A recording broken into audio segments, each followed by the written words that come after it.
क्षेत्रीय परिषदों का गठन किसके द्वारा किया जाता है? क्षेत्रीय परिषदों का गठन किया जाता है प्रेसिडेंट के द्वारा। ओके, क्षेत्रीय परिषद का गठन किया जाता है प्रेसिडेंट के द्वारा, जिसके अध्यक्ष कौन होते हैं? गृह मंत्री होते हैं। सामान्यतः किसी क्षेत्रीय परिषद की अध्यक्षता कौन करता है? बताए हैं केंद्रीय गृह मंत्री। सामान्यतः बोला है क्षेत्रीय परिषद की अध्यक्षता केंद्रीय गृह मंत्री करता है और गठन करेगा क्षेत्रीय परिषद का तो गृह मंत्री करता है। क्षेत्रीय परिषदों का सृजन हुआ है किसके जरिए? तो संसद के कानून के जरिए। ओके, कॉन्स्टिट्यूशनली नहीं है ये, बल्कि संसदीय कानून के जरिए इसे लाया गया है क्षेत्रीय परिषद को। ठीक है, क्षेत्रीय परिषद को संसदीय कानून के जरिए लाया गया है। क्षेत्रीय परिषद, जिसे इंग्लिश में कहते हैं जोनल काउंसिल, है क्या? यह परामर्शदायी इकाई है। ठीक है, ये एडवाइजरी यूनिट है जो एडवाइस देती है। ठीक है, जोनल काउंसिल क्या करती है? परामर्श देती है, एडवाइस देती है। क्षेत्रीय परिषदों के गठन के संबंध में किस वर्ष प्रावधान किया गया था? यानी क्षेत्रीय परिषद 1951 में नहीं बल्कि 56 में बन के तैयार हुआ था। गठन किसने किया था? तो गठन प्रेसिडेंट के करता है और इसका प्रावधान ने कब किया गया था? 1956 में। 1956 में किया गया था क्षेत्रीय परिषद का गठन। राज्य पुनर्गठन अधिनियम 1956 की धारा 15 के अंतर्गत 15 के अनुसार भारत में कितने क्षेत्रीय परिषद का गठन किया जाना था? तो 4 क्षेत्रीय परिषद का गठन किया जाना था 1956 क्षेत्रीय के अनुसार। देखिएगा आप, तो लगभग 15 क्या करना था हमको? क्षेत्रीय परिषद का गठन करना था 1956 का धारा 15 के अंतर्गत में। ओके, वर्तमान समय में कितने क्षेत्रीय परिषद है? वर्तमान समय में क्षेत्रीय परिषद की संख्या 5 है। ओके, वर्तमान समय में कितने क्षेत्रीय परिषद है? तो 5 है और उस समय 4 गठित किया जाना था 1956 का 15 धारा के अंतर्गत में, जिसके हेड गृह मंत्री। उत्तर क्षेत्रीय परिषद कहाँ है? नई दिल्ली में है। इसमें सम्मिलित करना है कौन सा होगा? ठीक है, उत्तर क्षेत्रीय परिषद जो है कहाँ है आपका? ये नई दिल्ली में है। ओके, उत्तर क्षेत्रीय परिषद। मध्य क्षेत्रीय परिषद कहाँ है? इलाहाबाद में। मध्य क्षेत्रीय परिषद कहाँ है? इलाहाबाद में। और भारत का सबसे बड़ा हाईकोर्ट भी इलाहाबाद है। ओके, उत्तर क्षेत्रीय परिषद नई दिल्ली। पूर्वी क्षेत्रीय परिषद है आपका कोलकाता। पूर्वी क्षेत्रीय परिषद की कोलकाता में। पश्चिमी क्षेत्रीय परिषद मुंबई में। पश्चिमी क्षेत्रीय परिषद मुंबई में और दक्षिणी क्षेत्रीय परिषद चेन्नई में। दक्षिणी क्षेत्रीय परिषद चेन्नई में। ओके,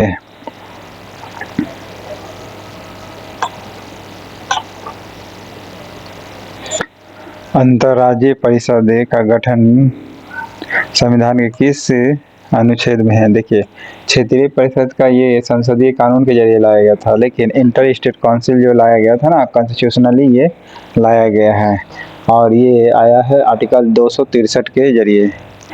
आर्टिकल 263 के जरिए इंटर स्टेट काउंसिल का गठन प्रावधान किया गया है। साथ ही साथ 163 जो है ये मुख्यमंत्री के नियुक्ति से संबंधित प्रावधान है 163 और 263 जो है इंटर स्टेट काउंसिल है। ठीक है, आप 363 बताइएगा किसी प्रावधान उसमें क्या है आर्टिकल के? 263 इंटर स्टेट काउंसिल है और 280 जो है फाइनेंशियल बिल से संबंधित है। ओके, और ये इंटर स्टेट काउंसिल संवैधानिक संस्था, याद रखिएगा। क्षेत्रीय परिषद भले नहीं है। अंतर्राज्यीय परिषद का निर्माण होता है कैसे? अंतर्राज्यीय परिषद का निर्माण कॉन्स्टिट्यूशनली प्रावधान द्वारा होता है। ठीक है, कॉन्स्टिट्यूशनल बेंच के द्वारा, संवैधानिक प्रावधान के द्वारा अंतर्राज्यीय परिषद का गठन होता है, निर्माण होता है। निम्नलिखित में से किस आयोग या समिति ने अंतर्राज्यीय परिषद के गठन की सिफारिश की थी? तो अंतर्राज्यीय परिषद ये बोल रहा है ना, तो इसकी सिफारिश किसने की थी? सरकारिया कमीशन ने। ओके, किसने किया था? सरकारिया कमीशन ने गठन किया था, मैंने गठन की सिफारिश की थी। ओके, अब फजल अली का आयोग जो है ये स्टेट डिवीजन जो हुआ था ना, उसके समय में ये गठन किया गया था। सरकारिया कमीशन बनी थी इंटर स्टेट काउंसिल के समय की सिफारिश के समय। ठीक है, स्वर्ण सिंह 1976 42वां संविधान संशोधन के अध्यक्षता में मिनी कॉन्स्टिट्यूशन लाया गया। अब राजमन्ना आयोग बताइएगा ये किस चीज़ से संबंधित है? सरकारिया कमीशन द्वारा प्रस्तुत संतुष्टि की गई कि अंतर्राज्यीय परिषद का गठन संविधान के किस धारा के अंतर्गत किया गया है? तो किसके अंतर्गत में किया गया है? आर्टिकल 263। ओके, आर्टिकल 263 जो है सरकारिया कमीशन द्वारा संतुष्टि की गई कि अंतर्राज्यीय परिषद का गठन, इंटर स्टेट काउंसिल का जो गठन है वो आर्टिकल 263 के अंतर्गत में की गई है। और 352 जो है आपका आपातकाल से संबंधित है, जब क्षेत्रीय बाह्य आक्रमण या फिर अंदरूनी ही हो लेकिन गोली बारूद से संबंधित अगर कोई उठा लेता है तब इमरजेंसी लाई जाती है। ठीक है,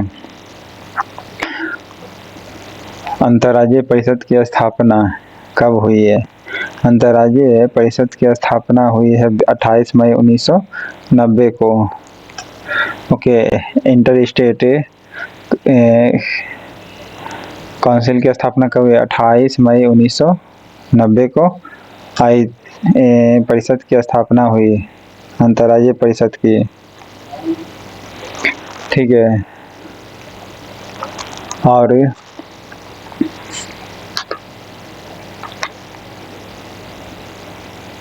अंतर्राज्यीय परिषद की स्थापना 28 मई 1990 को।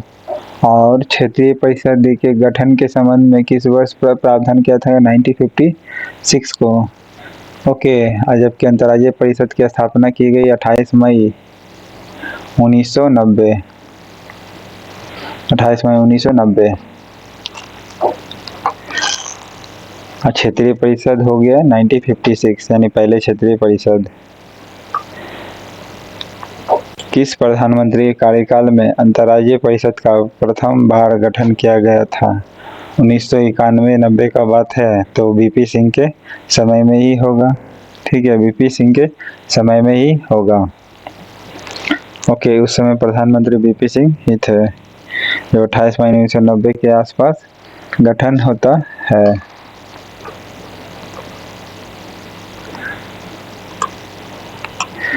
अंतर्राज्यीय परिषद की 7वीं बैठक में महत्वपूर्ण निर्णय लिया गया था। क्या लिया गया था भाई? तो राज्यपाल जो होगा सक्रिय राजनीति में नहीं लौटेगा। ओके, राज्यपाल सक्रिय राजनीति में नहीं लौटेगा। राज्यपाल सोने के पिंजरे में निवास करने वाला व्यक्ति है। किसने कहा था? सरोजिनी नायडू ने कहा था। ठीक है,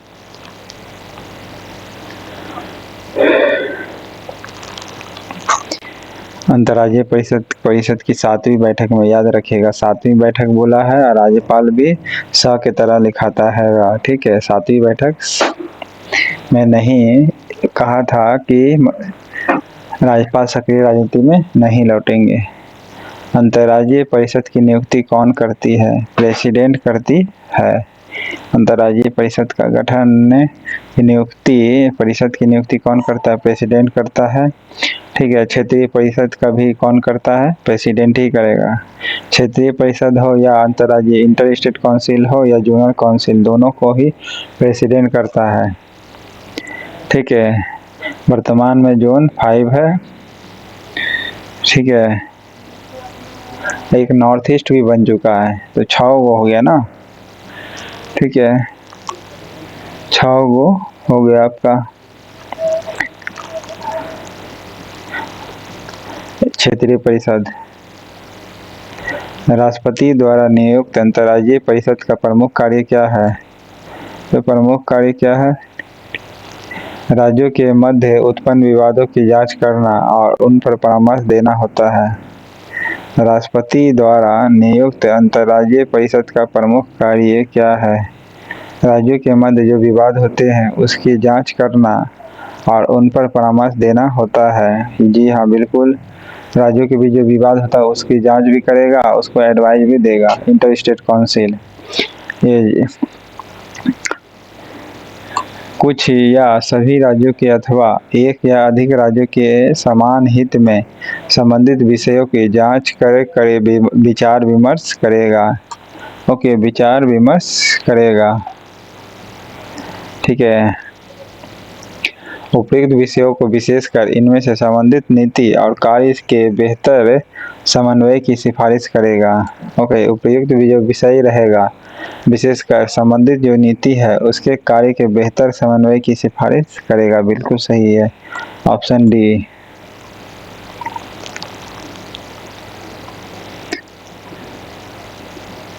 किसे सुपर कैबिनेट की संज्ञा दी गई है? सुपर कैबिनेट की संज्ञा दी गई है योजना आयोग को। ठीक है, योजना आयोग को सुपर कैबिनेट अब हो गया है नीति आयोग। ठीक है, इसी का नाम बदल दिया गया है योजना आयोग से नीति आयोग। तो सुपर कैबिनेट योजना आयोग। योजना आयोग है क्या? ये परामर्शदायी संस्था है, एडवाइजरी कमेटी इंस्टीट्यूशन है। ठीक है, क्या करती है? एडवाइस देती है। योजना आयोग क्या है? एडवाइजरी इंस्टीट्यूशन है। ठीक है, ऐसे इंटर स्टेट काउंसिल भी एडवाइस देती है, जांच विचार विमर्श करके, ये सब वगैरह करके। योजना आयोग का स्वरूप क्या है? योजना आयोग का स्वरूप है परामर्शदात्री संस्था के रूप में। योजना आयोग एक क्या है? एक असंवैधानिक निकाय है। ओके, असंवैधानिक, ना कि तटस्थ निकाय। संवैधानिक तो है ही नहीं है, तो असंवैधानिक निकाय है जो संसदीय कानून द्वारा पारित किया गया है। निम्नलिखित में से कौन संविधानेतर संस्था है? यानी संविधान के इतर, यानी संविधान में नहीं लिखा गया है, तो वो कौन है? योजना आयोग। ठीक है, योजना आयोग है। बाकी तीनों का लिखा गया है संघ लोक सेवा आयोग 311 312। ठीक है, और फाइनेंशियल आयोग 280, चुनाव आयोग 324। ये तीनों का संवैधानिक संस्था है। आर्टिकल का कौन सा संविधान का अंग नहीं है? बताए, योजना आयोग नहीं है। Okay, inter state council article 263 में वर्णन है। निर्वाचन 324 में वर्णन है आर्टिकल के। फाइनेंशियल आयोग 280। ठीक है, संविधान के बहिरंग में उपस्थित एकात्मक तत्व का उदाहरण है कौन?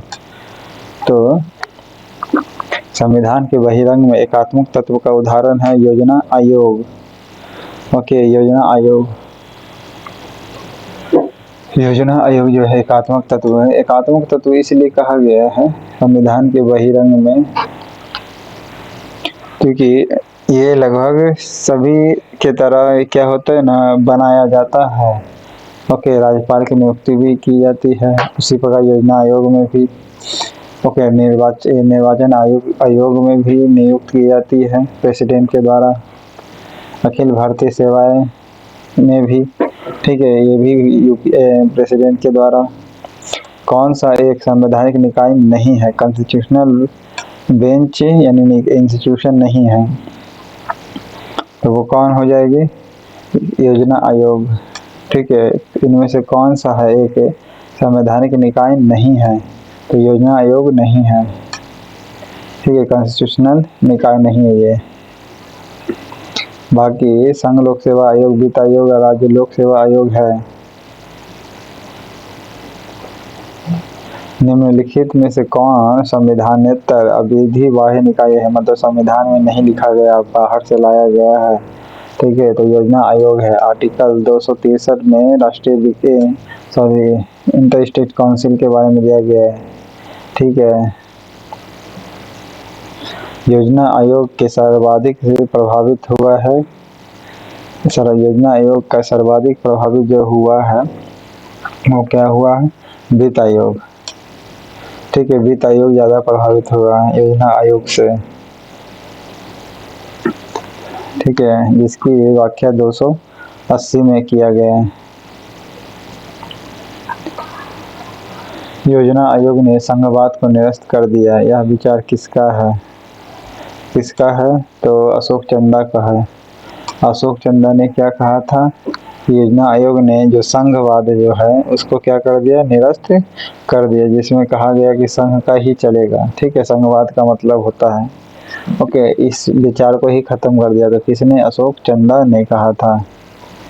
ओके, अशोक मेहता ने, अशोक चंदा। योजना आयोग की स्थापना किस वर्ष की गई थी? 1952 में की गई थी योजना आयोग की स्थापना, या 1950 में? 1950 में की गई थी। ठीक है, योजना आयोग की स्थापना। योजना आयोग की स्थापना कब हुई? अभी नीति आयोग है, तो आप बताइए नीति आयोग कब बनी थी? 14 में कि 15 में? ये हिंट्स मैं दे रहा हूँ।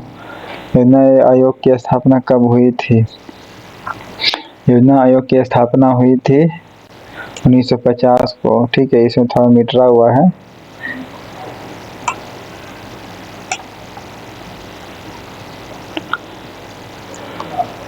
भारत में योजना आयोग की स्थापना की गई है कैसे? केंद्रीय मंत्रिमंडल के एक प्रस्ताव द्वारा। बोले थे कि केंद्रीय मंत्रिमंडल क्या करेगा? एक प्रस्ताव पारित किया था।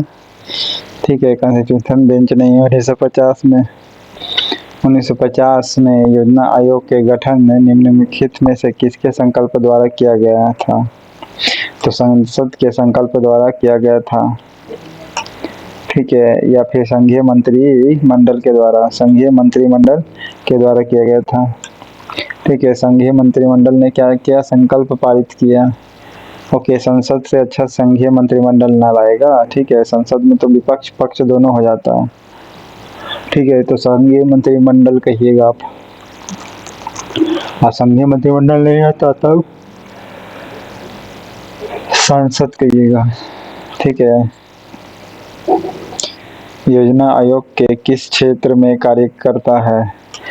फाइनेंस की दृष्टि में तो करता है, यानी भारतीय अर्थव्यवस्था में करता है। ठीक है, योजना आयोग किस क्षेत्र में कार्य करता है? भारतीय अर्थव्यवस्था में। भारत में पंचवर्षीय योजना बनाने की जिम्मेदारी किसकी है? किसकी है? योजना आयोग की है पंचवर्षीय योजना बनाने की जिम्मेदारी। ओके, भारत में पंचवर्षीय योजना बनाने की जिम्मेदारी किसकी है? योजना आयोग की है। ठीक है, योजना आयोग का प्रमुख कार्य क्या है? प्रमुख कार्य है उसका योजना की तैयारी करना। ठीक है, योजना की तैयारी करना है। योजना आयोग के अध्यक्ष होता कौन है? तो प्रधानमंत्री होता है योजना आयोग के अध्यक्ष। योजना आयोग के पदेन सभापति कौन है? उसी प्रकार नीति आयोग के भी हेड प्रधानमंत्री होता है। ठीक है, योजना आयोग के पदेन सभापति कौन होता है? तो प्रधानमंत्री होता है। ठीक है, योजना आयोग के पदेन सभापति प्रधानमंत्री। भारत के योजना आयोग के संबंध में कौन सा कथन सही है? योजना आयोग का संविधान का उल्लेख नहीं है, बिल्कुल नहीं है। ठीक है, इसका 1950 में गठन किया गया था, बिल्कुल हाँ। इसका उपाध्यक्ष और सदस्यों की कोई निश्चित कार्यकाल नहीं है, बिल्कुल नहीं है। और योग्यता भी नहीं, याद रखिएगा। ना तो कार्यकाल निश्चित है और ना ही योग्यता निश्चित है योजना आयोग के सदस्य बनने के लिए। ठीक, जैसे प्रधानमंत्री बनने के लिए कोई योग्यता नहीं ना है, कि पढ़ल हो या अनपढ़। निम्नलिखित में से कथन सही नहीं है। कौन सा कथन जो है ये सही नहीं है? भारत में नियोजन के लिए सर्वोच्च निर्वाचन संस्था योजना आयोग है। ठीक है, नियोजन के लिए यानी प्लानिंग कौन करता है? तो योजना आयोग ही करता है। इसलिए बोल दिया गया है कि ये 39 का जो है ये कथन सही नहीं है, गलत है। ठीक है, सर्वोच्च संस्था नहीं है योजना आयोग। नियोजन के लिए नियोजन नहीं करता है, ये प्लानिंग करता है भारत में। ठीक है, नियोजन से संबंधित जैसे जॉब देना, योजना आयोग का अध्यक्ष प्रधानमंत्री होता है, ठीक है। योजना आयोग का सचिव राष्ट्रीय विकास परिषद का भी सचिव होता है, बिल्कुल हाँ। योजना आयोग का जो सचिव होगा राष्ट्रीय विकास परिषद जो होगा, ठीक है, नेशनल डेवलपमेंट काउंसिल, ठीक है, उसका भी सचिव होता है, ओके। योजना आयोग का सचिव राष्ट्रीय विकास परिषद का भी सचिव होता है। भारत का प्रधानमंत्री राष्ट्रीय विकास परिषद की अध्यक्षता करता है, बिल्कुल हाँ, ओके, बिल्कुल करती है। राष्ट्रीय विकास परिषद की अध्यक्षता प्रधानमंत्री, योजना आयोग की भी प्रधानमंत्री अध्यक्षता करता है, ठीक है। योजना आयोग के उपाध्यक्ष को भारत सरकार के सरकारी वरीयता क्रम में महत्व का दर्जा दिया गया है, महत्व का दर्जा दिया गया है, भारत सरकार के कैबिनेट मंत्री के समान। फिर से सुनिए, योजना आयोग के उपाध्यक्ष को भारत सरकार के सरकारी वरीयता के क्रम में महत्व दर्जा दे कैबिनेट मंत्री के ही समान माना गया है उपाध्यक्ष को, ठीक है, यानी नीति आयोग को भी कह सकते हैं इसके अंतर्गत में। योजना आयोग के प्रथम उपाध्यक्ष कौन थे? योजना आयोग के प्रथम उपाध्यक्ष गुलजारी लाल नंदा था, ठीक है। योजना आयोग के प्रथम उपाध्यक्ष कौन था? गुलजारी लाल नंदा।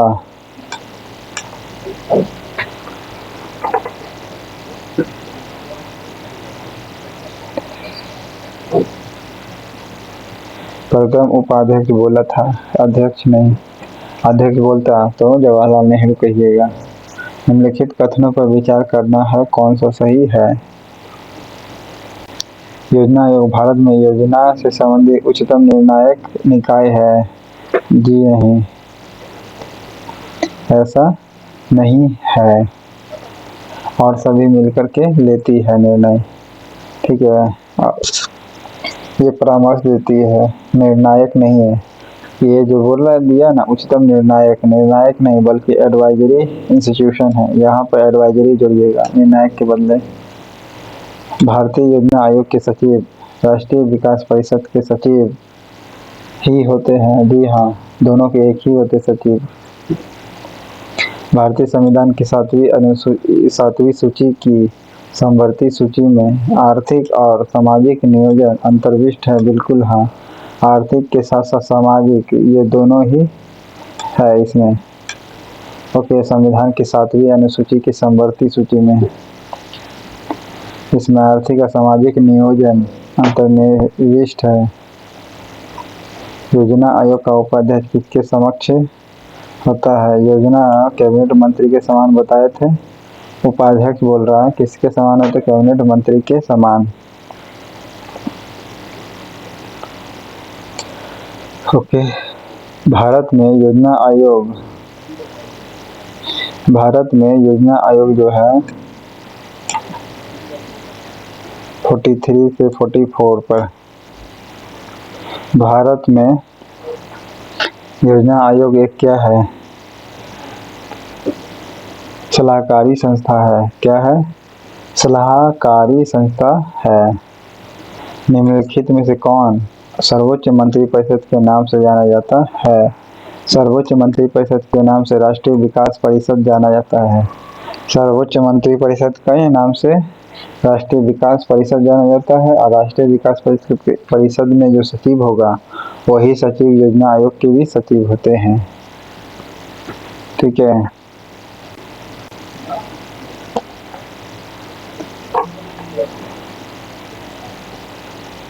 और निर्वाचन आयोग, वित्त आयोग, राष्ट्रीय विकास परिषद, ये सब कॉन्स्टिट्यूशनल बेंच है, कॉन्स्टिट्यूशनली है। राष्ट्रीय विकास परिषद का अध्यक्ष कौन होता है? राष्ट्रीय विकास परिषद का अध्यक्ष बोले थे प्रधानमंत्री होता है। योजना आयोग के भी प्रधानमंत्री होते हैं, क्षेत्रीय परिषद के गृह मंत्री होते हैं, ठीक है। योजना आयोग के सचिव हो गए राष्ट्रीय विकास परिषद के सचिव।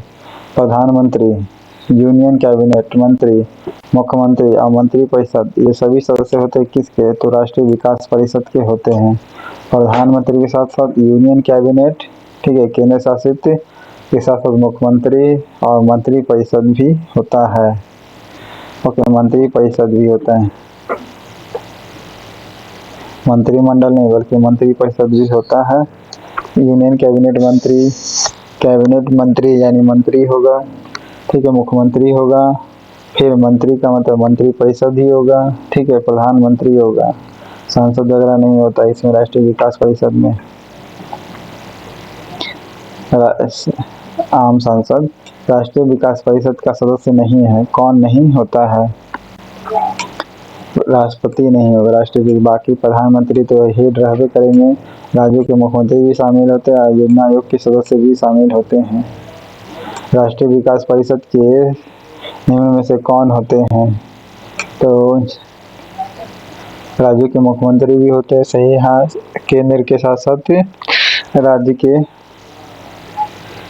मुख्यमंत्री होते हैं या संघीय मंत्रिमंडल के सभी सदस्य होते हैं।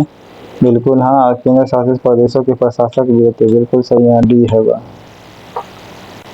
ये पंचवर्षीय योजना का अंतिम अनुमोदन देता है कहाँ? राष्ट्रीय विकास परिषद, ठीक है। पंचवर्षीय जो योजना होता है इसका अनुमोदन कौन देता है? लास्ट में, ठीक है, अंतिम अनुमोदन देता है राष्ट्रीय विकास परिषद, ठीक है। राष्ट्रीय विकास परिषद अनुमोदन देता है अंतिम रूप से, ओके।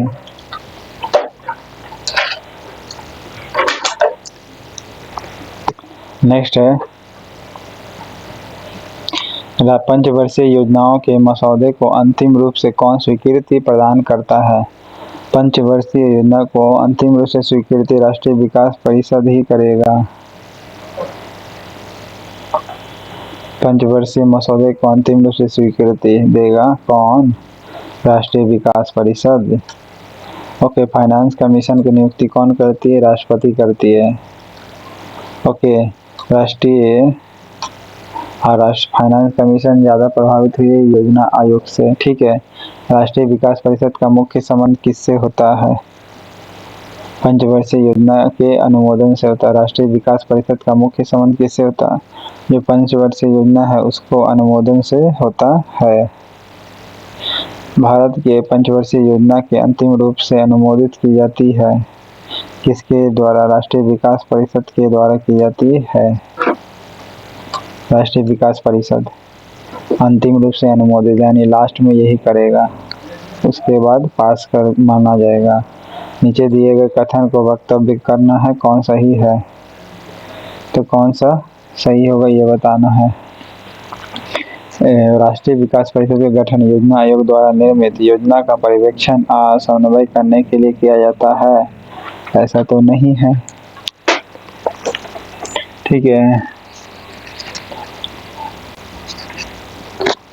नीचे दिए राष्ट्रीय विकास परिषद का गठन जो है, फिर से सुनिएगा। राष्ट्रीय विकास परिषद का गठन योजना आयोग द्वारा निर्मित योजना का, जी हाँ, योजना आयोग द्वारा जो निर्मित होगा या नीति आयोग द्वारा जो निर्मित होगा, पर्यवेक्षण के साथ साथ समन्वय, ओके, बैलेंस भी करना, पर्यवेक्षण भी करना के लिए क्या जाता है? बिल्कुल हाँ, ठीक है। राष्ट्रीय विकास परिषद का गठन किया जाता है योजना आयोग द्वारा जो निर्मित होता है। क्या निर्मित होता है? पर्यवेक्षण और कंट्रोल, हाँ, इसी के जरिए किया जाता है राष्ट्रीय विकास परिषद के द्वारा। दूसरा, योजना आयोग मूलतः एक विशेषज्ञ निकाय है। बिल्कुल हाँ, बताए थे, एक एडवाइजरी कमीशन है जिसमें राज्य सरकारों के प्रतिनिधि नहीं होते। बिल्कुल हाँ, नहीं होते, तो ये सही है। आर्ट्स दोनों सही व्याख्या करता है।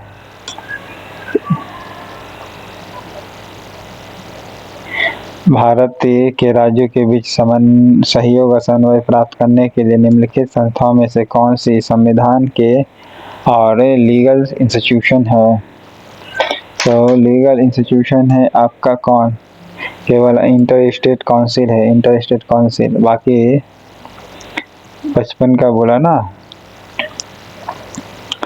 55 का डी, इंटर स्टेट काउंसिल। राष्ट्रीय विकास परिषद भी तो है, कॉन्स्टिट्यूशनली बेंच है, ठीक है।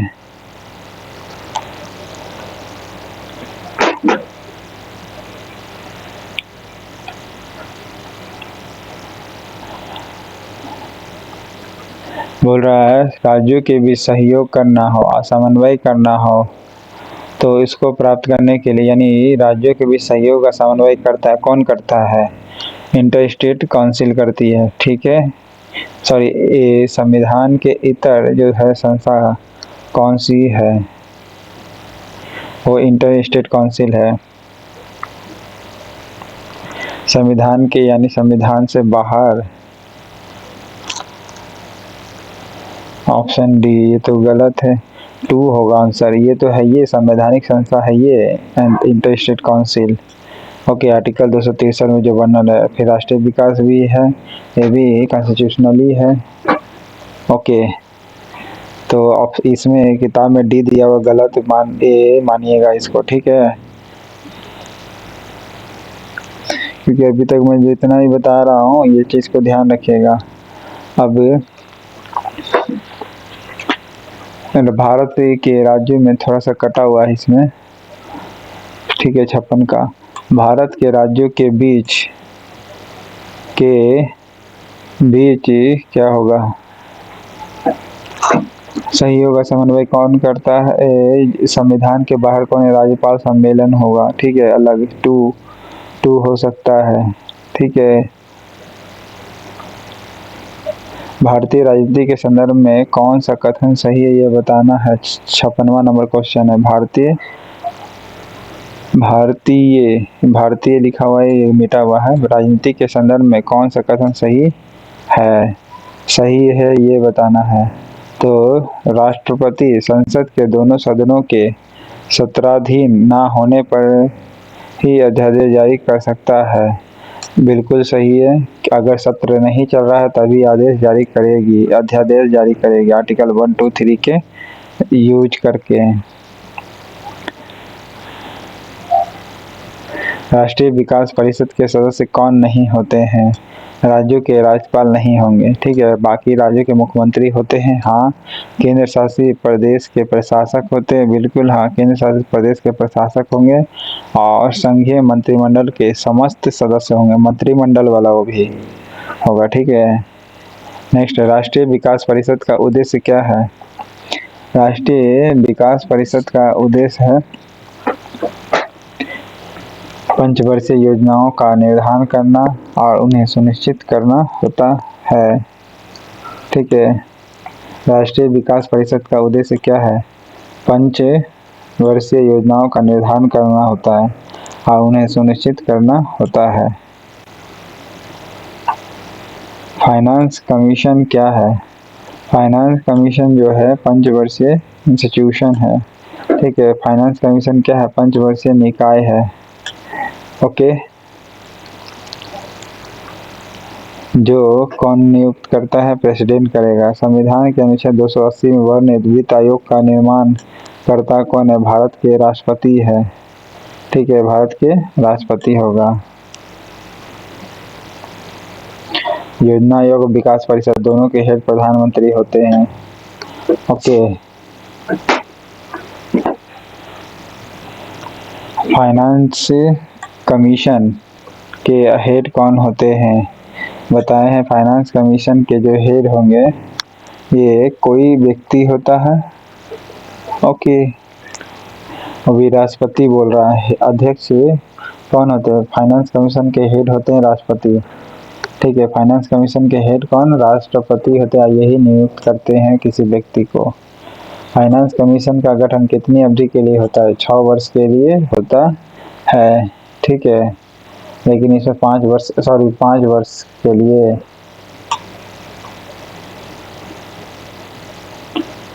हाँ, 5 वर्ष के लिए। भारतीय संविधान के अनुसार क्या संवैधानिक निकाय या संस्था है, यानी कॉन्स्टिट्यूशनल बेंच कौन सा? राष्ट्रीय विकास परिषद है, हाँ है। फाइनेंस कमीशन है 280 में, हाँ है। योजना आयोग नहीं है, याद रखिएगा, ये गलत हो जाएगा, ठीक है। वित्त आयोग का प्रधान कार्य क्या है? वित्त आयोग का प्रधान कार्य है केंद्र और राज्य के बीच राजस्व का वितरण करना है, बिल्कुल हाँ। केंद्र और राज्य के बीच जो राजस्व होती है उसको वितरण करता है, व्यवस्था करता है। फाइनेंस कमीशन का कार्य है जिसका हेड होता है प्रेसिडेंट, ठीक है। केंद्र और राज्यों के बीच जो राजस्व होता है, ठीक है, पैसा जो होता है उसका वितरण में सबसे महत्वपूर्ण भूमिका होती है, वो कौन निभाता है? वो फाइनेंस कमीशन निभाता है या फिर राष्ट्रीय विकास परिषद अपनाता है। फाइनेंस कमीशन महत्वपूर्ण भूमिका निभाता है किस चीज़ में भाई? तो राजस्व वितरण में, ओके, राजस्व वितरण में राज्यों की सहायता अनुदान राजस्व आवंटित होता है कैसे? फाइनेंस कमीशन के द्वारा। राज्यों की सहायता के अनुदान राजस्व आवंटित होता है किसके द्वारा? फाइनेंस कमीशन के द्वारा। सामान्यतः 5 वर्षों बाद वित्त आयोग की स्थापना की जाती है कैसे? केंद्रीय अनुदान व संघ के राजस्व में राज्यों का अंश निर्धारित करने के लिए होती है। फिर से सुनना, 5 वर्षों के बाद जितने भी फाइनेंस कमीशन होगी उसकी स्थापना की जाती है, ठीक है, सामान्यतः 5 वर्षों बाद। तो वो केंद्रीय अनुदान और संघ के राजस्व में राज्यों का अंश निर्धारित करने के लिए होती है। जी हाँ, राजस्व में राज्यों का अंश निर्धारित करने के लिए वित्त आयोग का गठन किया जाता है 5 वर्षों के लिए। चुनाव आयोग भले 6 वर्ष के लिए होता है। राज्यों के टैक्स भाग को निर्धारित करने का अधिकार किसके पास है? फाइनेंस कमीशन के पास है, ठीक है। राज्यों का टैक्स का जो भाग है निर्धारित करने का अधिकार फाइनेंस कमीशन का है। तो पार्ट 1 खत्म होता है, ठीक है। आयोग अभी इस परिषद से संबंधित। चैनल पसंद आए तो लाइक करिएगा, सब्सक्राइब करिए और बेल आइकन पर टिक कर दीजिएगा ताकि समय समय पर जो भी आएगी नोटिफिकेशन आपको मिलता रहे, ठीक है। हम जानते हैं कि अच्छा पढ़ा रहे दोस्तों, आर्टिकल भी दुनिया से सब कुछ बता रहे हैं और हर एक क्वेश्चन का MCQ के रूप में भी बता रहे हैं, ठीक है। जैसे ये एक एग्जाम्पल के अनुसार बताते हैं, ये क्या कॉन्स्टिट्यूशनल बेंच नहीं, ये कॉन्स्टिट्यूशनल है, इंस्टीट्यूशन है, ठीक है। और ये संविधान में संघीय मंत्रिमंडल का वर्णन है, बिल्कुल हाँ है, ठीक है। फाइनेंस मंत्री का भी वर्णन है, लेकिन फाइनेंस कमीशन का भी वर्णन है जो कैबिनेट मंत्री के रूप में है, फाइनेंस मंत्री, ठीक है। इसो के मध्य फाइनेंशियल विवाद जो हो जाती है तो उसका निपटारा हेतु मुख्य एजेंसी कौन है? तो उसकी विवादों के निपटारे हेतु मुख्य एजेंसी होती है फाइनेंस कमीशन, ठीक है। कौन होती है? फाइनेंस कमीशन होती है। भारत के संघीय वित्त संबंध रखता है कौन? संघ के वित्तीय संबंध रखता है राज्यों एवं केंद्र के बीच। संघीय वित्त जो होता है यानी फाइनेंस का जो सेंट्रल फाइनेंस जो होता है उस संबंध किससे रखता है? सेंट्रल फाइनेंस रखता है स्टेट एंड केंद्र के बीच, ओके। भारत में राष्ट्रपति को विशिष्ट केंद्र राज्य राजकोषीय संबंधों के बारे में सुझाव किसके द्वारा दिया जाता है? तो फाइनेंस आयोग के द्वारा दी जाती है, ओके। किसके द्वारा दी जाती है? फाइनेंस आयोग, फाइनेंस कमीशन के द्वारा।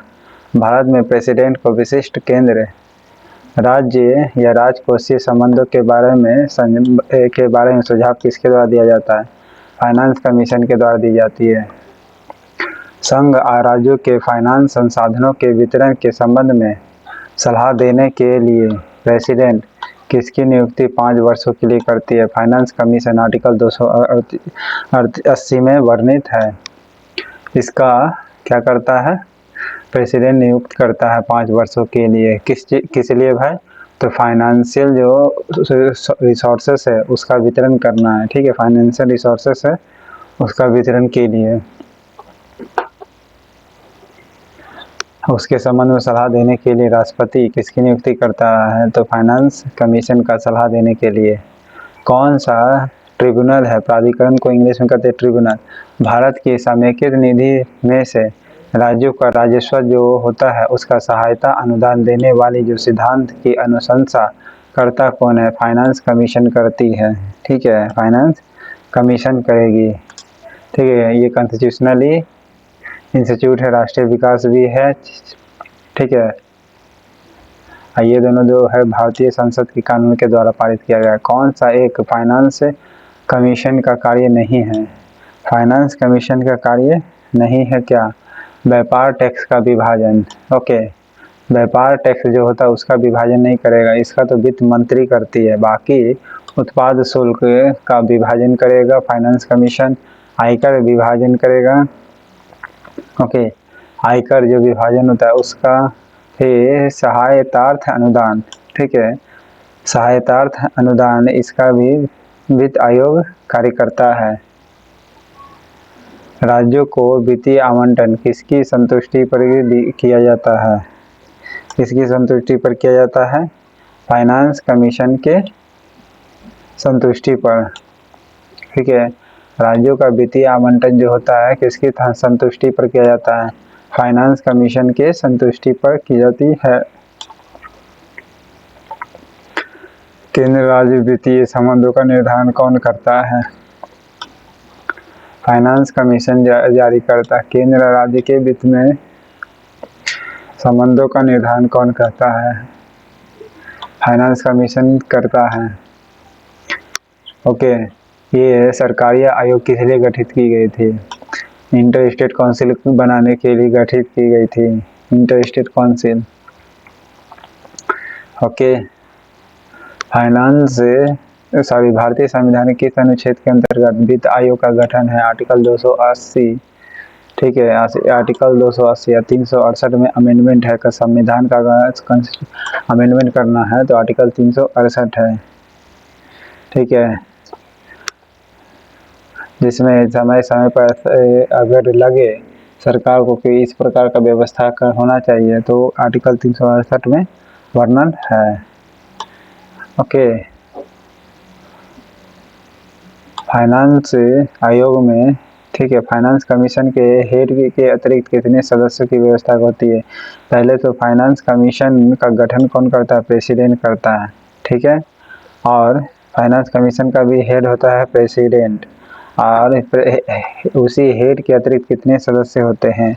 तो 4 सदस्य होते हैं, ठीक है। फाइनेंस आयोग के अध्यक्ष के अतिरिक्त कितने सदस्य होते हैं? 4 के अतिरिक्त बोल रहा है। किस सेवानिवृत्ति नियंत्रक से यानी CAG से रिटायर होल था, ठीक है, परीक्षक को फाइनेंस कमीशन का अध्यक्ष बनाया गया, जबकि नियुक्ति करने पर ऐसी रोक है तो AK चंदा को कर दिया गया था, ठीक है। अगर CAG से कोई रिटायर है तो फाइनेंस कमीशन का हेड नहीं बनाया जा सकता है, ठीक है, लेकिन AK चंदा को क्या किया कर दिया गया? बना दिया गया, ठीक है, इसकी रोक है। अब ये बताइए AK चंदा का केस कब आया था? ठीक है, केस संथानम कमेटी CVC के अंदर आया था, ठीक है, सेंट्रल विजिलेंस कमीशन इसके समय में आया था। प्रथम वित्त आयोग के अध्यक्ष कौन थे? KC नियोगी थे। प्रथम वित्त आयोग के अध्यक्ष कौन थे? KC नियोगी, ठीक है। 14वें वित्त आयोग के अध्यक्ष कौन था? 14वें वित्त आयोग के अध्यक्ष डॉक्टर C रंगराजन या YV रेड्डी, YV रेड्डी जो था, ठीक है, 14वें वित्त आयोग के अध्यक्ष। इनके से 15वें वित्त आयोग के अध्यक्ष YV रेड्डी 14वें वित्त आयोग के अध्यक्ष था, और 16वें वित्त आयोग के अध्यक्ष अनवीर पनगड़िया 15वें, इनके सिंह 14वें, YV रेड्डी। ओके, कौन सा प्राधिकरण भारत की समेकित निधि में राज्यों का राजस्व जो है उसकी सहायता अनुदान देने वाली जो सिद्धांत है उसकी अनुशंसा करता है? तो कौन करेगा? फाइनेंस कमीशन करता है। ओके, फाइनेंस कमीशन क्या करेगा? ये एक ऐसा ट्रिब्यूनल है, ठीक है, फाइनेंस कमीशन जो भारत की जो समेकित निधि है यानी जो अभी जो जितना भी जमा धन हुआ है उसमें राज्यों को राजस्व कितना देना है, ठीक है, सहायता अनुदान देने के सिद्धांतों की अनुशंसा कौन करता है? तो अनुदान देने की भी अनुशंसा कौन करेगा? तो फाइनेंस कमीशन ही करती है। ओके, अनुदान देने के लिए भी फाइनेंस कमीशन। बंटवारा के साथ साथ अनुदान भी। वित्त आयोग का मुख्य कार्य क्या है? फाइनेंस कमीशन का मुख्य कार्य है जो केंद्रीय करों में राज्यों के भाग तथा केंद्र द्वारा राज्यों के दिए जाने वाले फाइनेंशियल हेल्प के सिद्धांत को निर्धारित करता है। ओके, इसको हेल्प निर्धारित करता है। केंद्रीय जो टैक्स होता है, ठीक है, सेंट्रल टैक्स, में स्टेट का जो भाग होगा, ओके, सेंट्रल द्वारा स्टेट को दिए जाने वाले, सेंट्रल द्वारा स्टेट को दिए जाने वाला फाइनेंशियल हेल्प जो है उसके सिद्धांत को निर्धारित करता है। फाइनेंशियल हेल्प के सिद्धांत जो होता है ना उसको निर्धारित करता है कौन? Finance commission. ओके,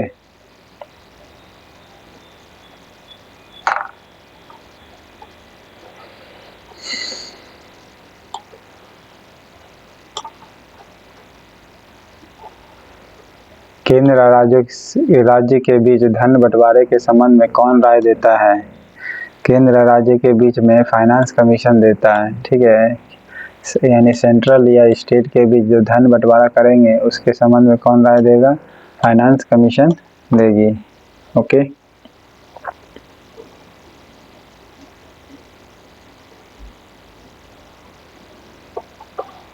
संविधान के किस अनुच्छेद द्वारा अखिल भारतीय सेवाओं का प्रावधान की गई है? अनुच्छेद 312 के अंतर्गत में अखिल भारतीय सेवाओं जिसे यूपीएससी कहते हैं 312 आर्टिकल में है, 311 में संरक्षण से संबंधित है, ठीक है। 311 संरक्षण यूपीएससी का और 312 में सेवाओं का प्रावधान करना है। और ये पावर किसको मिला है? राज्यसभा को। संविधान के किस अनुच्छेद द्वारा लोकसभा के संरक्षण बताए थे? 311, ठीक है। 312 में प्रावधान करना यानी यूपीएससी का व्यवस्था आप किए हैं कि नहीं किए हैं वो लिखा हुआ 312 में।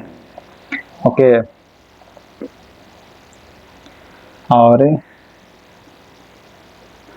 अखिल भारतीय सेवाओं का सृजन करना है, ठीक है, किसके द्वारा? राष्ट्र बहुमत द्वारा, वो भी बताए थे राज्यसभा के द्वारा, ठीक है। राज्यसभा का ये पावर मिला हुआ है, वो भी विशेष बहुमत से, सिर्फ बहुमत से नहीं, विशेष बहुमत का मतलब 2/3 बहुमत से, वो भी सिर्फ राज्यसभा का, है ना। यही क्या कर सकता है? यूपीएससी का सृजन कर सकता है, वो सेंटर के लिए भी और स्टेट के लिए भी कर सकता है। ओके, यूपीएससी का ये कार्य किसमें वर्णन है? आर्टिकल 312 में। 312 में लिखा हुआ है कि 2/3 बहुमत से राज्यसभा क्या करेगा? यूपीएससी की व्यवस्था करेगा, संरक्षण 311 के अंतर्गत में करेगा। ओके, संविधान के किस अनुच्छेद के अंतर्गत राज्यसभा नई अखिल भारतीय प्रशासनिक सेवाओं की रचना कर सकता है यानी प्रस्तावित कर सकता है? तो वो है बताए थे 312, 311 में संरक्षण। ओके, 311 में संरक्षण हो गया।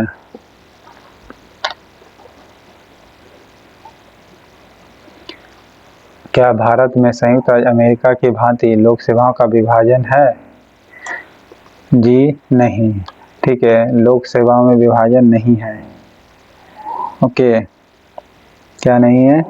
संयुक्त राज्य अमेरिका की भांति संयुक्त राज्य अमेरिका में लोक सेवाओं का विभाजन किया जा सकता है लेकिन भारत में नहीं। ओके,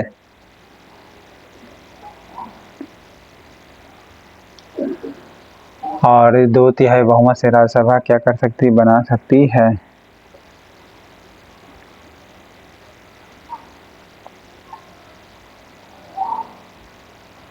और आर्टिकल 249 क्या है कि राज्यसभा ये कि डिक्लेयर करे कि रेजोल्यूशन 2/3 पास हो किस चीज़ का? Member present and voting necessary to expand the national interest of parliament should we make the law, ठीक है। 249 के अंतर्गत में क्या कर सकती है कि 2/3 बहुमत से राज्यसभा कानून बना सकती है किसी स्टेट के लिए अगर जरूरी यह महसूस हो कि किसी स्टेट के लिए ये कानून जरूरी है, ठीक है, राष्ट्र हित में।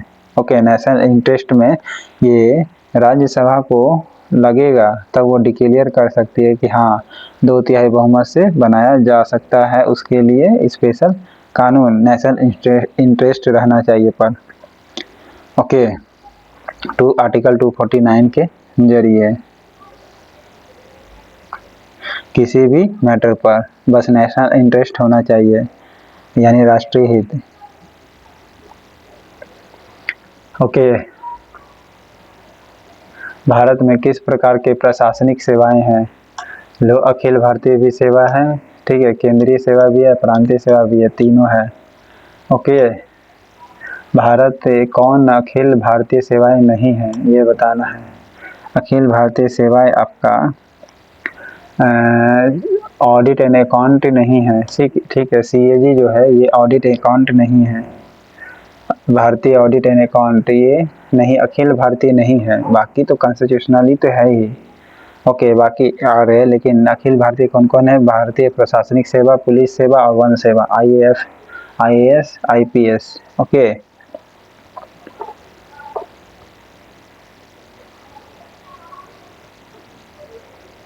अखिल भारतीय सेवा सम्मिलित नहीं है क्या?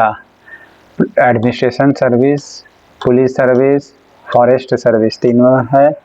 ओके, वन सेवा भी है, ये चारों ही शामिल है, ठीक है, तो ऑप्शन ये गलत हो जाएगा। इंडियन फॉरेस्ट सर्विस अब हो गई है, ठीक है, पहले नहीं थी, अब कर दी गई है। ओके, भारतीय सेवा नहीं है, कौन नहीं है?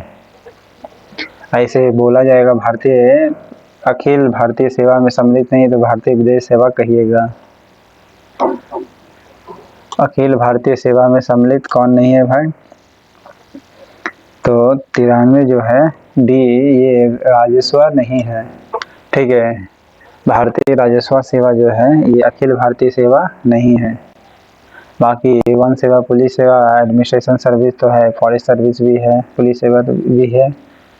1961 तक किसी अतिरिक्त अखिल भारतीय सेवा की स्थापना नहीं की गई थी। 1961 तक, अभी तक एक्स्ट्रा अखिल भारतीय सेवा यानी UPSC की व्यवस्था नहीं की गई थी, 61 तक, ठीक है। तब से अब तक अखिल भारतीय सेवा की सूची में शामिल की गई नई सेवाएं कौन कौन सी है?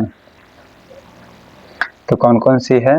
सभी है, इंजीनियरिंग IES है, ठीक है, IES ये हो गया, इंजीनियरिंग सेवा भी हो गया, वन सेवा, फॉरेस्ट सर्विस भी हो गया, जुडिशरी सर्विस लाई गई थी जो अभी खत्म कर दी गई, IJNC के अंतर्गत मिलाया गया था, ठीक है, और भारतीय सांख्यिकी सेवा, ये सबको लाया गया है।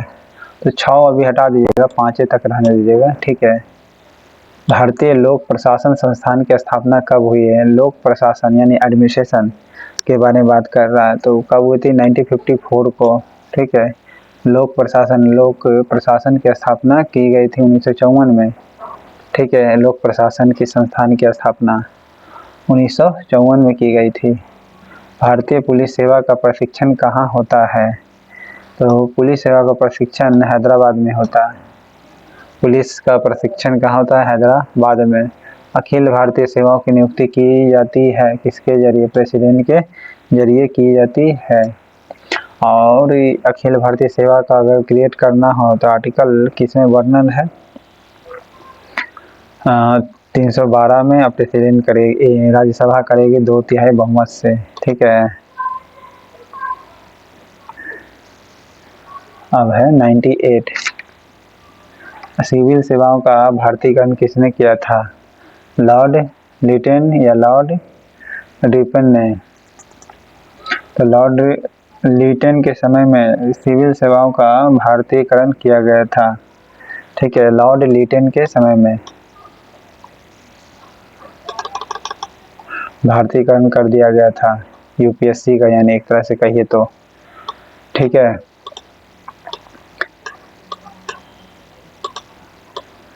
भारतीयकरण किसने किया था? लॉर्ड लिटन ने। इसने एक और काम किया था, ये दोनों मिल करके, ये बताइए क्या किया था, कमेंट बॉक्स में लिखिएगा। लिटन और रिपन ने।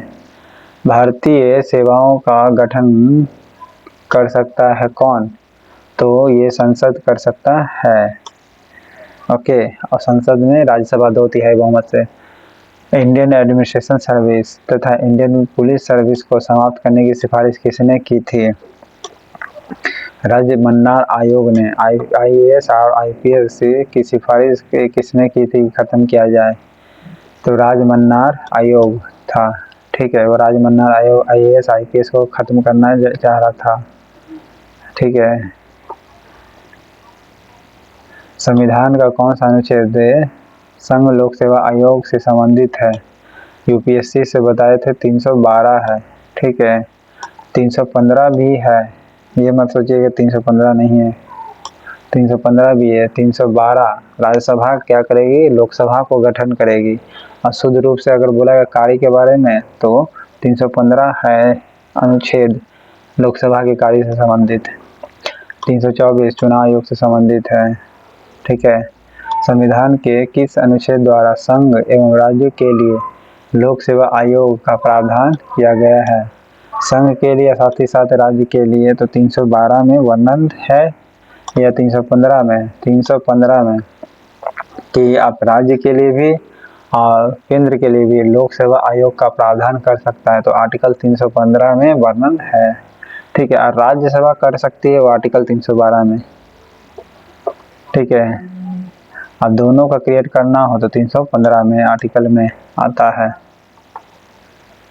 वह कौन सा देश है जिसने सिविल सेवा की प्रतियोगी परीक्षा का सबसे पहले शुरू किया था? चाइना ने शुरू किया था कंपटीशन का, कि कंपटीशन के जरिए आप अंदर घुसिएगा, ठीक है। पैरवी के जरिए नहीं, पैसा के जरिए नहीं, कंपटीशन एजुकेशन के बल पर। देखिए एजुकेशन कंपटीशन के बल पर जो घुसेगा निश्चित है कि उसके अंदर टैलेंट होगा, ठीक है। अब पैसा के बल पर जाता होगा तो उसका अंदर क्या ज्ञान होगा, क्या खूबी होगा, या फिर पहुंच के नाम पर, ठीक है, रिकमेंडेशन के नाम पर। ओके, पूरे देश के लिए भी नुकसानदायक है, देश को कमजोर भी करेगा। बोलो क्योंकि ज्ञान ही नहीं तो क्या, अगर दुश्मन अटैक कर रहे हैं और ज्ञान ही नहीं तो क्या बचा पाएगा? जानकारी नहीं है, पैसा के बल पर घुस गया तो अगर इस बात से आप सहमत है तो कमेंट बॉक्स में बताइए कि हाँ या ना, और अपना व्यू भी डाल सकते हैं।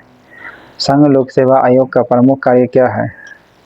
संघ लोक सेवा आयोग का प्रमुख कार्य क्या करना है? सिर्फ भर्ती करना है, ठीक है, प्रशिक्षण करना नहीं है बल्कि भर्ती करना है, यूपीएससी के प्रमुख कार्य। संघ लोक सेवा आयोग का रिपोर्ट किसको सौंपता है? प्रेसिडेंट को सौंपेगा। यूपीएससी जो होगा का किसको सौंपेगा अपना रिपोर्ट? तो प्रेसिडेंट को ही सौंपता है। लोक सेवा आयोग का प्रतिवेदन किसको सौंपता है? प्रेसिडेंट को। संघ लोक सेवा आयोग के अध्यक्ष के अलावा कितने सदस्य होते हैं? यूपीएससी में हेड के अलावा कितने सदस्य होते हैं? तो 9 होते हैं। ओके, हेड के अलावा यानी टोटल 10 हो गया। ओके, संघ लोक सेवा आयोग के अध्यक्ष की नियुक्ति कौन करता है? प्रेसिडेंट करेगा। ओके, प्रवर समिति जो होती है ये क्या होती है? संसद का समिति होती है। ये संसद का सबसे बड़ा समिति होती है, लगभग 30 गो लोकसभा 15 राज्यसभा का होता है, ठीक है। भारत के मुख्य न्यायाधीश किसको नियुक्त करता है? राष्ट्रपति को। राष्ट्रपति नियुक्त करेगा भारत के मुख्य न्यायाधीश को, ठीक है। संसद लोक सेवा आयोग का अध्यक्ष अपना त्यागपत्र किसको सौंपता है? लोक सेवा आयोग का अध्यक्ष अपना त्यागपत्र किसको सौंपेगा? तो प्रेसिडेंट नियुक्त किया तो प्रेसिडेंट को ही सौंपेगा अपना त्यागपत्र, ठीक है। संघ लोक सेवा आयोग के अध्यक्ष की पदावधि कितनी होती है? यूपीएससी का जो हेड होता है उसकी एज कितनी होती है? 6 वर्ष या 65 वर्ष की आयु के से पहले पूर्ण जो भी हो, ठीक है, या तो 6 वर्ष हो या 65 वर्ष। हाँ, इसी प्रकार आपका सुप्रीम कोर्ट के मुख्य न्यायाधीश के लिए भी है। संघ लोक सेवा आयोग मतलब न्यायाधीश के लिए है। लोक सेवा आयोग के अध्यक्ष कितना रुपए प्रति महीना मिलता है? अभी 90,000 रुपये मिलता है, ठीक है। 90,000 रुपये लोक सेवा आयोग का मतलब कहने का ये है कि लोक सेवा का जो हेड होगा ये किसके समान वेतन पाएगा? जो सुप्रीम कोर्ट मतलब हाई कोर्ट का मुख्य न्यायाधीश होता है उसके समान, और सुप्रीम कोर्ट का जो न्यायाधीश होता है, न्यायाधीश इधर मुख्य न्यायाधीश हेड हाई कोर्ट का के समान वेतन हो गया। पैसा ना दे करके वेतन पूछ लेता है, तो ये चीज ध्यान रखिएगा। संघ लोक सेवा आयोग के सदस्यों की संख्या निर्धारित करने की शक्ति किसके पास है? तो पावर का बात है तो पावर संसद ही तय करती है, ये राष्ट्रपति तय करती है, राष्ट्रपति तय करेगी। यूपीएससी के सदस्यों की संख्या, अच्छा संख्या का है, तो संख्या को निर्धारित करने की शक्ति है प्रेसिडेंट को। पावर काम देना है तो ये यूपीएससी, ये सांसद ही कर सकती है। टोटल 10 सदस्य होते हैं, एक उसमें 9 गो सदस्य, एक हेड होते हैं। नियुक्ति करना या त्यागपत्र प्रेसिडेंट को ही देगा। लोक सेवा आयोग के सदस्यों की नियुक्ति कौन करता है? प्रेसिडेंट, ठीक है। हटाएगी भी प्रेसिडेंट हटाएगी। लोक सेवा आयोग के सदस्य अपना त्यागपत्र किसे सौंपता है? बताए थे अभी, प्रेसिडेंट को ही सौंपेगा। ओके। संघ लोक सेवा आयोग के सदस्य की पदावधि कितनी होती है? 6 वर्ष से सदस्य बोला है कि अध्यक्ष को बोला है, तो सदस्य बोला है तो 6 वर्ष या 65 वर्ष की आयु तक ही रहता है, ठीक है। नीचे दिए हुए दोनों वक्तव्यों पर विचार करना। इनमें से कौन सा कथन में कहा गया कि दूसरे कारण बताना है आपको? संघ लोक सेवा आयोग एक स्वतंत्र संगठन है? नहीं, स्वतंत्र संगठन नहीं है। संघ लोक सेवा आयोग यह प्रेसिडेंट के अंदर में आता है। संघ लोक सेवा आयोग एक संवैधानिक इंस्टीट्यूशन है, बिल्कुल हाँ, संवैधानिक निकाय है। ओके, कॉन्स्टिट्यूशनली इंस्टीट्यूशन है यूपीएससी कमीशन। भारत सरकार अधिनियम 1919 के अधीन लोक सेवा आयोग की स्थापना कब की गई थी? 1919 के अधीन बोल रहा है, तो कब की गई थी? 1926 में की गई थी। ओके, भारत सरकार अधिनियम 1919 के अधीन लोक सेवा आयोग की स्थापना कब की गई थी? 1926 में की गई थी। प्रशासकीय केंद्रीय करों के लिए नियुक्त कौन करता है? तो संघ लोक सेवा आयोग करता है। ओके, प्रशासकीय यानी केंद्रीय सेवाओं के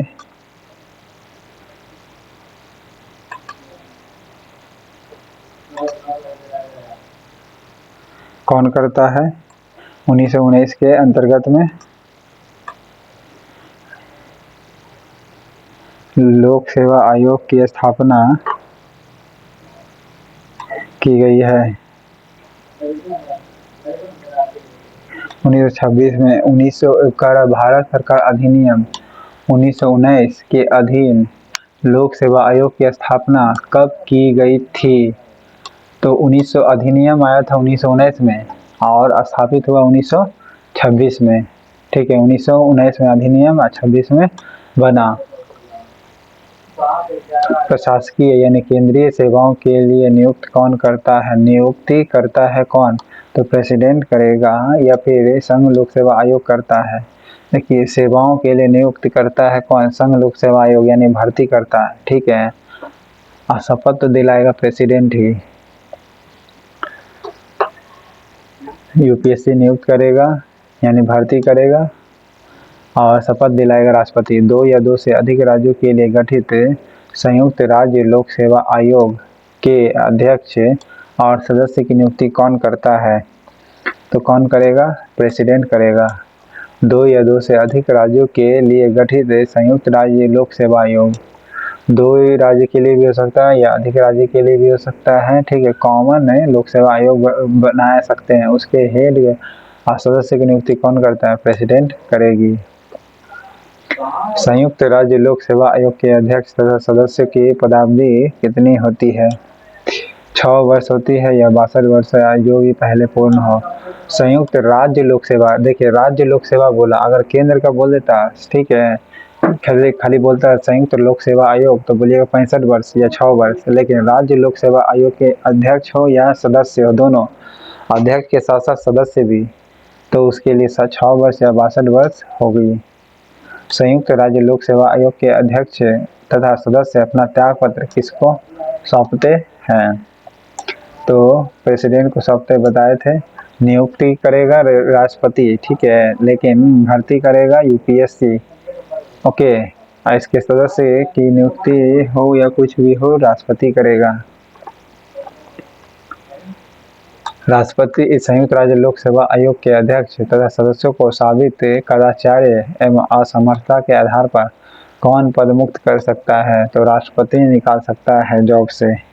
ठीक है, जैसे पूजा केलकर, या फिर केलकर की कौन तो है नहीं पता। ठीक है, अभी उसका केस चल रहा है, देखिए क्या होता है। ओके,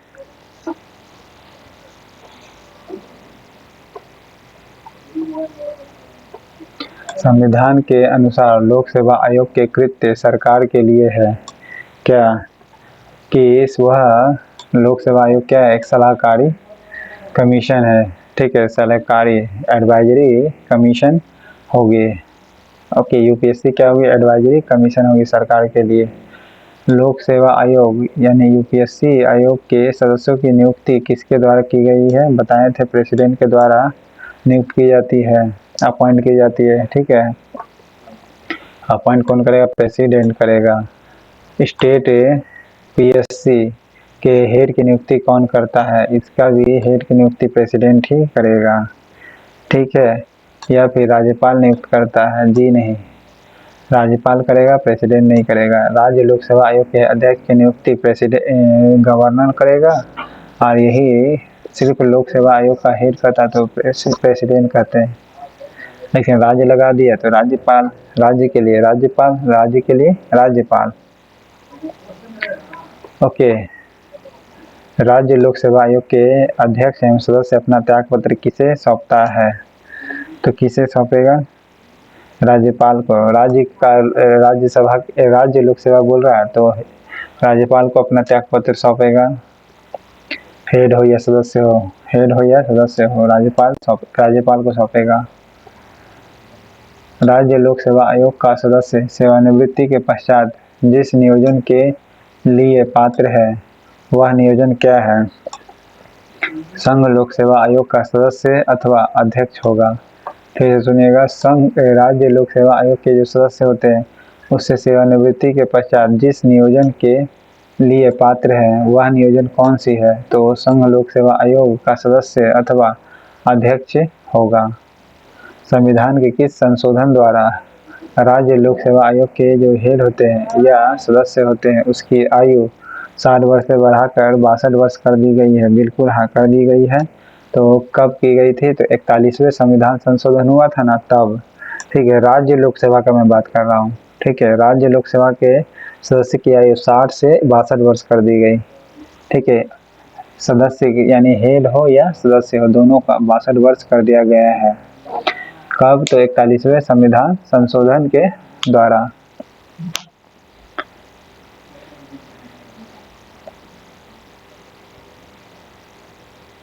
इकतालीसवें संविधान संशोधन के द्वारा। इसको याद रखिएगा, 61 से 41 याद रखेगा। 61 से 41 से वे संविधान संशोधन द्वारा 62 वर्ष कर दिया गया है। यही लोकसभा का अति सेंट्रल के लिए बात करता तो 65 वर्ष कहिएगा। ओके, 44वें संविधान संशोधन को मौलिक अधिकार से लीगल राइट बना दिएगा। क्या चीज को? धन को, धन संपत्ति को। 42वें संविधान संशोधन 1976 मिनी कॉन्स्टिट्यूशन इस समय लागू हुआ था। ओके, राज्य लोक सेवा आयोग के अध्यक्ष और सदस्य की पदावधि बताएं कि 6 वर्ष होगा या 62 वर्ष की आयु होगा, जो भी पहले हो। ओके, 41वें संविधान संशोधन द्वारा 62 वर्ष। राज्य लोक सेवा आयोग के अध्यक्ष हो या सदस्य हो उसका अगर साबित हो जाए कदाचार्य या असमर्थता के आधार पर कौन पद मुक्त कर सकता है? तो कौन पद मुक्त करेगा? प्रेसिडेंट करेगा, ना कि राज्यपाल। अगर राज्य लोक सेवा के आयोग के अध्यक्ष हो या सदस्य हो कदाचार या असमर्थता के आधार पर कौन निकाल सकता है? तो राष्ट्रपति निकाल सकता है, लेकिन अपना त्याग पत्र किसको देगा? तो पद राज्यपाल को देगा। नियुक्त कौन करता है? राज्य लोक सेवा आयोग के अध्यक्ष को।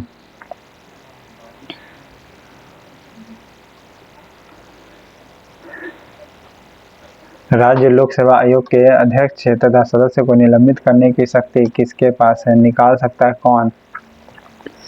तो निकालेगा आपका राज्यपाल निकालेगा, निलंबित करने की शक्ति निकालेगा ये, और त्यागपत्र भी देगा राज्यपाल को।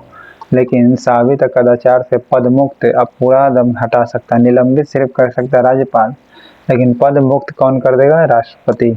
ठीक है, पद से मुक्त पूरा कर देगा राष्ट्रपति, और सिर्फ निलंबित करेगा अध्यक्ष या सदस्य को तो राज्यपाल करेगा।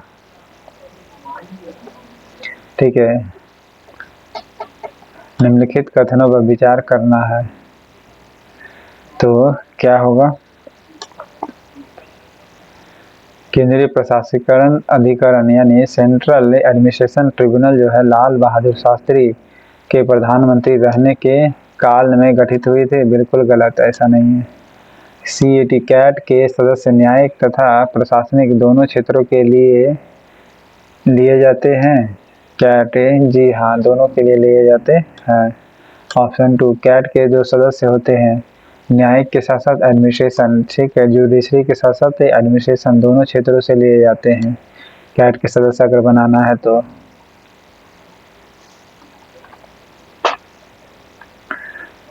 13वें फाइनेंस कमीशन की सिफारिश की समावधि कितनी है? तो 13वां जो रहा था, कितना रहा था? 2007 से 2010 से 2015। 13वें वित्त आयोग के अब हेड कौन थे ये आप बताइएगा, लेकिन इसका साल है 2010 से 2015। ठीक है, आज 14वें वित्त आयोग के अध्यक्ष है रेड्डी साहब, 15वें के NK सिंह, 16वें के अनवरी पनगड़िया। निम्नलिखित में से कौन केंद्र और राज्य टैक्सों के बंटवारे के लिए मापदंडों की अनुशंसा करता है? मापदंडों की अनुशंसा करता है कौन? Finance commission. ओके, कौन जो है जो सेंट्रल के साथ स्टेट में टैक्सों के बंटवारे के लिए मापदंडों की अनुशंसा करता है? तो फाइनेंस कमीशन ही तय करेगी। केंद्र व राज्यों के मध्य फाइनेंस का बंटवारा करना हो, ठीक है, फाइनेंस का बंटवारा करना हो तब क्या होगा? फाइनेंस कमीशन की सिफारिश पर करेगा।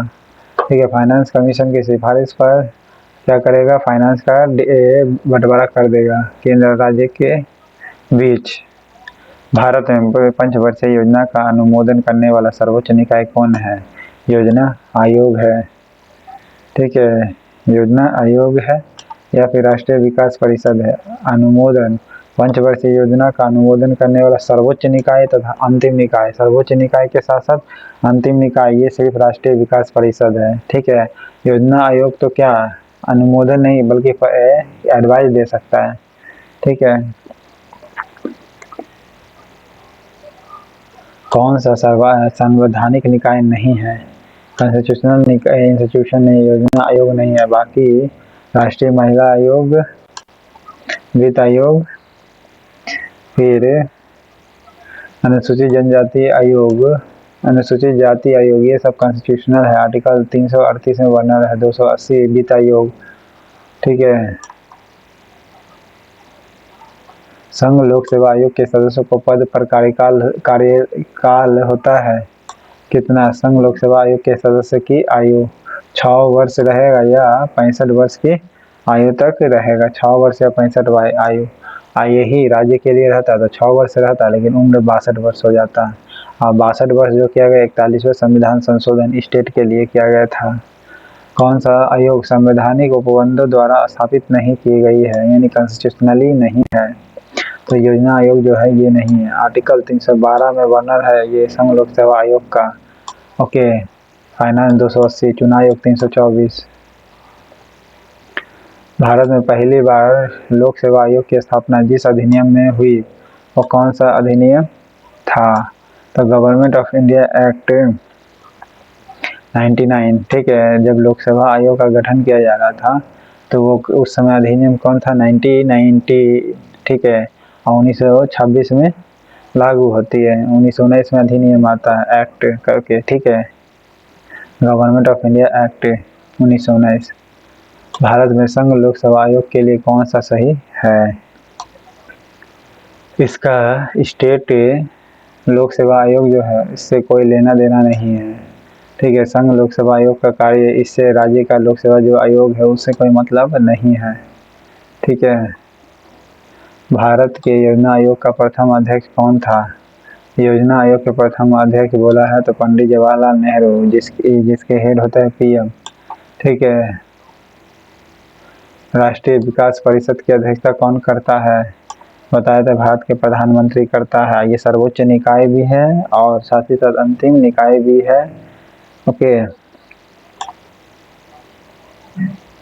संविधान के कौन संविधानेतर संस्था है? संविधान के इतर यानी संविधान में नहीं बनना है तो योजना आयोग नहीं है। बाकी से ये संघ लोक सेवा आयोग तो है ही, उसके लिए 312 भी है, 315 भी है, वर्णन किया हुआ है। 312 राज्यसभा लोग किसी अखिल भारतीय को गठन कर सकता है। चुनाव आयोग 324 है और 280 वित्त आयोग।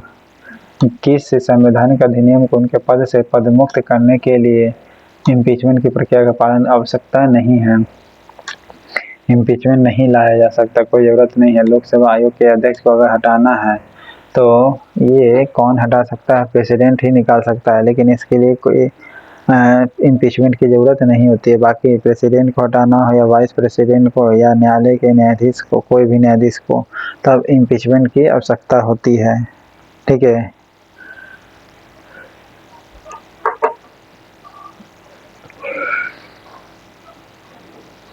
राष्ट्रीय विकास परिषद के अंग नहीं है, कौन नहीं है? तो वो है राज्यों के राज्यपाल। राष्ट्रीय विकास परिषद के अंग कौन नहीं है? राज्यों के राज्यपाल नहीं है। बाकी राज्यों के मुख्यमंत्री तो है ही। ठीक है। ये सर्वोच्च संस्था है अनुमोदन करने का तथा लागू करने का। ठीक है। अंतिम संस्था भी है राष्ट्रीय विकास परिषद का, डेवलप पास करने के लिए फाइनेंस का। प्रधानमंत्री भी होते हैं राष्ट्रीय विकास का, योजना आयोग के सदस्य भी होते हैं राष्ट्रीय विकास परिषद के अंग में, लेकिन राज्य के राज्यपाल नहीं होता है। वही केंद्र का प्रशासन अधिकारी होता है, वो होता है। ठीक है। तो इस प्रकार पार्ट 2 खत्म होता है। ठीक है। ये आयोग और परिषदीय विश्लेषण चैप्टर पसंद आए तो लाइक करिएगा, सब्सक्राइब करिएगा। Thank you.